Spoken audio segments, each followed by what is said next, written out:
Ilawe kashela kamenze yaphuza umlaza ngameva ehla nasezantsi efundazweni zethu zonke ekhona eNingizimu Afrika nase-Afrika nangaphadle ke kwe-Afrika imbala. Sabingelela la eKwaZulu Natal KZN angikwazi kokunye ngeke ngezwe kuthiwa iKwaZulu Natal phathi ke KZN KwaZulu Natal la sikhona. Sabingelela nganza kwegama lami King Sicaka ngwakaluqa isibongo igama lohlelo ke libizwa ukuthi izimpande ezama-Afrika faka igeja ligxile impela lishone phansi emhlabathini sibuze izinto ungakazi ucabanga ukuthi zingakwehlela size ukuthi abantu bakhathazwa yini bengaphandle. Gama lami King Sicaka sanibonani asibingelele isihambelo sethu sinaso namhlanje sizwe ukuthi usivakashele ngani makwenze njani. Sawubona Nkosazana. Sawubona bhuti. Ninjani kodwa? Ndiyaphila unjani? Sikhona singezwa kunina thina nje hlezi siphila ngoba silinda nina nizositshela iy'ndaba zenu sitshela abantu kube mnandi kube nje kokunye ezesikhalise ngabe uze ngani? Mina ngize kahle ngendaba yokuthwala. Uba nothwele uwe? Umuntu othwele kwakuthwele umakazi wami kahle ngayichaza kanjalo bhuti wami ngithi kwakumakazi wami owayethwele. Udadewabo kababa wakho? Yebo. Alright. Bese ngithukile ngithi lamakhosazana yipha ubheda vela thwala ke sewotholani ke ngani zakwethu. Right ke asingena odabeni ke uthwele endlelani udliwa yini wena kulokuthwala kwakhe kwenzakala thatha sibeke storyini sonke nje ngokuphelela kwaso. Okay bhuti wami ngibonga ithuba ne. Kahle lento yaqala ngendaba yesomo. Umakazi wami bokuwumuntu kahle ngasho ngithi bengathatha intweni. Sure. Ene kwenzeka washada and then wangabafumana abantwana emshadweni yaze yashona indoda yakhe. So what decide ukuthi no angeke yena into wayeyisho phofu ukuthi angeke azahlupheke azayoshona. So what decide firstly waqala wahamba khona lamagundane okuthiwa amagundane emali. Okay wafumana iphepha wahamba wayakhona uthe mayefika walifumana leli gundwane wanikezwa. Uma ebuya nalo okay kusho ukuthi bathi akhulume nalo alitshela ukuthi liyowenzana igundane so mayefika afike avulela igundane alitshela ukuthi yebhenki uthatha ukuthi nokuthi avula wardrobe masivuke ekseni akunani kuse wardrobe maseke buyela kumuntu uthi la muntu lo wayena bekemnikeza uthi no kwamele ukuthi ulitshelile ukuthi lijonga ama robot of which lichayiswe izimali. So ke kwafuneka ukuthi alright kwafuneka ukuthi makazama uplan B. So okay uplan B wamfumana umuntu waseSwazini wathi umuntu no ngingakunika mina into ekanje enizokulethela imali.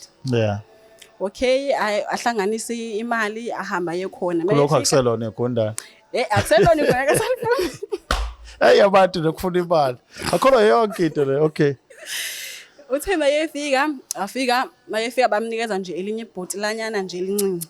Sure.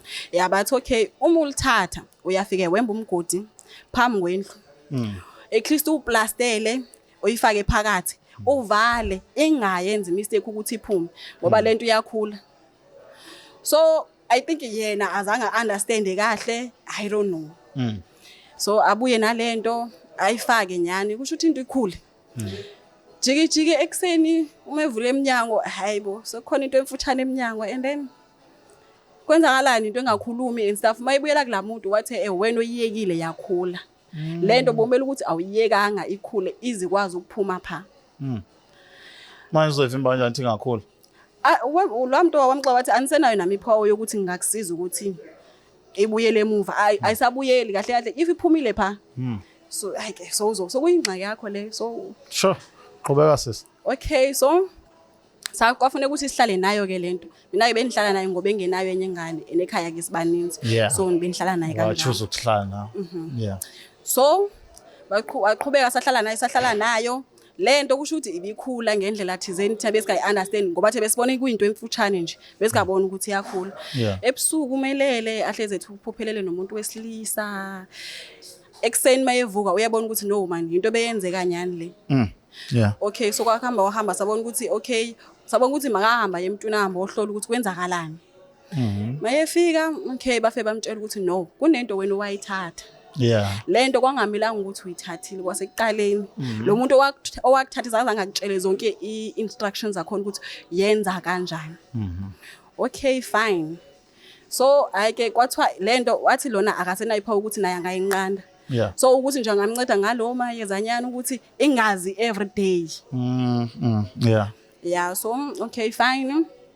Wasebenzisa lento amayeza akhe angasebenzi ngoba beke lokho esho nje kwayena waqala wancipha emzimbeni. Imele lento. Yenza umsebenzi wayo. Hayi. So waqala naye wahlika emzimbeni. So okay wabona ukuthi no man. Lento it's either ngiyashona la. Wathi okay kunoba kushone mina, ithi kushone yona. Ngoba yona vele ngisukele enhleli kwami. Okay wayithatha wahamba wayoyiphonsa emfuleni. Uyakwazi ukuyibona yena. Uyakwazi ukuyibona. Ahambe nayo njengengane. Angithi nayo iyamazi, yazi yena athi uyena yazi yena kahle kahle. Okay abona ukuthi no. Ithi hamba wayophonsa emfuleni. Yani wahamba wayisakhona. Kusho ukuthi lapha emfuleni iphumile okanye bomele khona into ayenzile ukuze ahambe wayiphonsa asazi. Mara yabuya into. Uthe nje engadlulanga amasuku amaningi after 2 days. Avele wahlekelwa nje car accident nje. Indaba yakhona nje yangathetheki kahle nje yangathetheki kakuhle ba like kwenzakaleni ibambiyeka nje. Okay athathwe nyani asiwe moshari and then that time masome kuthi kuyogezwa isidumbu. Abantu abehambile njengamuntu bese kehlikile emzimbeni besimazi mabefika bathi bafika ekhuluphele. Ungathi nje hayibo kwayena nje ubona ukuthi hayi abantu ngebelief sabo bathi umuntu wako wena umuyomgeza wenza some sign ethile mara yena bathi hayi babebona nje umuntu nje gain weight nje akaqheliseki nje ebusweni awukwazi ukumjonga kahle uyambona ukuthi hey uyasabisa inakhona lento okusaba but bathi hayi no obvious seke sisiduma kusafana ngoba esakwazi ukuzikhulumela. So hayi kwabuya kwaba ifuneral ngefuneral vele isidumo siyabona mara thina kwathiwa angeke sikhona ukusibona ngoba silimele kakhulu but abantu bebeyosigeza basibona so mase siyasibona thina silimele kakhulu bathi bona sasi right mara mase kubuye kwathiwa no niyayikhumbula icar accident yakho ukuthi ibe njani ofuthi silimela ngeke sikhona ukusibona leyo nto leyo yaba shocked ukuthi hawo kanjani because even ukuthi ke sibone mhlawumbe face at least no nje sahamba samba soncwa. Okay so ke njengamuntu bengihlala naye angithi behlala soba u2. Yeah angeke ngikhona ukuhlala endlini enkulu ngihlala ngedwa ene leyana ever since wayilahle lanto washiya kwaba nesithunzela nje iyathusa. How many rooms kulendlu? So kahle yabo if ufocusile kwamele ungayenza mistake ufake earphones uhlele endlini because ukhupha kwakho earphones mawumamela ufungathi khona abantu bakhulumayo. Yeah so ungathi mawuhleli ucisha umsindo umamele like kube quiet. Yeah kube quiet so that uve yonke movement eyenzakalayo. Inkulu kangakanani amakamera amangaka? Amakamera wakhona u10 room yona futhi. Wethu uhlala ku10 room? Ukuthi after kusoleke yena kwafuneka ukuthi ngihlale khona and abantu bebengamthandi ncam ngasho kanjani ngithi bebengamthandi. Sure okay. So bengekho umuntu ofuna ukuhlala nami khona. Okay so nami phaya bengithi mangihleli wani mhlawumbe kuthiwa ngizobiza friends zami no nabo ngiyabona aba feel comfortable. So ngai no nami ndabona ukuthi no after uyabazi mase abantu banjani bazomloko bekhuluma ngami. Kanti niyalwazi udaba. Sure. So hayi ke no kufuneka uyi-light ungayicishi. Bengilala ngilayithile because if uyacisha uyabona nje ungathi hayi no man umuntu lo noma kuthiwani mara mawumnaka aphele phakathi nje ungasamboni kahle ukuthi kwenzakalayo. So okay ngathi decide ukuthi no kungcono ngibuyele ekhaya. Mangibuyela khona no man umakazi wami uyafika ngamaphupho and mayefikile akwenzeki if ngimphuphe namhlanje the following day izophela inyanga yonke lokho mina ngikuma period inyanga yonke. Uphuphe umakazi. If ngingamphupha ngimphupha nje sihleli so uthusi sixoxa after the following day uzoba kuphi. Then awunawo into mhlawumbe ukuthi uyisiza eclinic bantu abazi lezi zinto zesintu. Ngike ngazama bhuti ukuya abantwini abazi izinto zesintu. Ngithe mangifika kena bathi no ubonakala uhamba nomuntu onxibizila. So mina ngithe mangibabuza ukuthi no indaba ezonxibizila like wayengezi egqoke kahle kanje yebo. Mara bathi bona no ofithi ke kumele wena ulungise indaba yakho naye. Le ningazi ukuthi ngizoyilungisa kanjani like ngizowenzani because yena bathi uthi akafuna ukuthi mangiphume endlini like amandla akhe awasebenzele lawa elandlu. Ngathi okay ithi ngibe ngidayisa umuzi ngithatha imali. Okay ngadayisela umuntu bengimdayisele bafikile bahlala akuzange kuphele neveki bengacomplainanga. Bakhala ngani bo? Bathi uma bevuye ekseni igceke seliclean.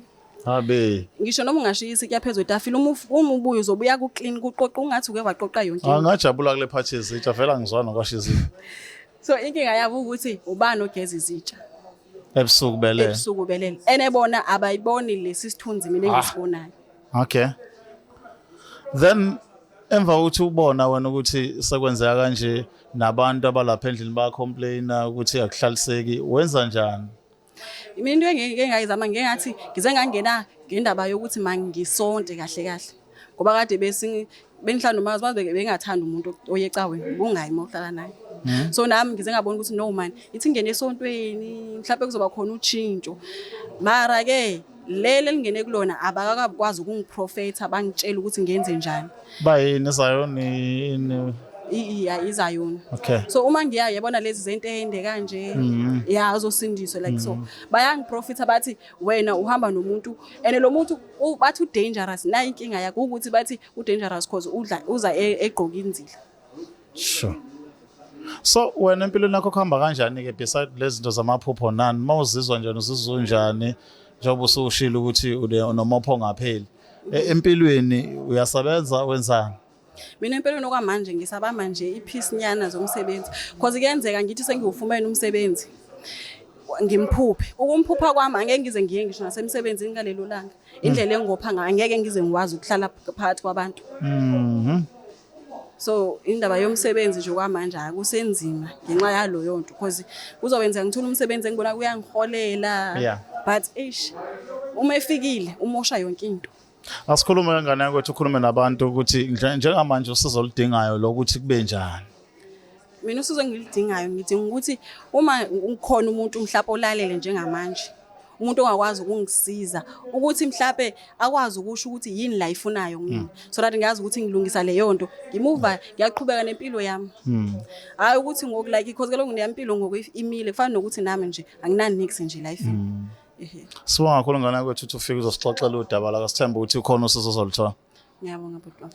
Siyabonga kakhulu. Babukeli beBlack Life TV izimpande ezama Africa igama lami King Sichaka ngwakaluqa. Ngiyathemba ukuthi ukhona uzogcina kwenzekile abantu bakwazi ukuthi basizakale lapha nalapha. Okugcina ngenza kwethu siyaphinda futhi siyasho asinamandla okudlulisa izinamba zabantu osokebela bezokhuluma inkinga zabo ngoba abafe befuna ukuba famous ngenza soke bexakile ngeenkinga zabo so asikwazi nathi ukudlulisa izinamba uma bengathandi kodwa uma kukhona umlapho wendabuko onconywa yileyo muntu siyakulwela ukuthi simthole sizokwazi ukuthi nawe uyakuyena uma uthi uyamdinga nikhumbuleke asizona izinyanga silapha abantu abayeke ungifonela Sichaka ngiphethwe ikhanda ngilaphi mina Sichaka yazi ngifuna ukuphakama ucabantu abangiphakeme mina bangifuna ngiyazi ukuthi kuphakanywa apha aningiyeke ngenza kwethu igama lami Sichaka ngwakaluqa nisale kahle bonana kokuzayo.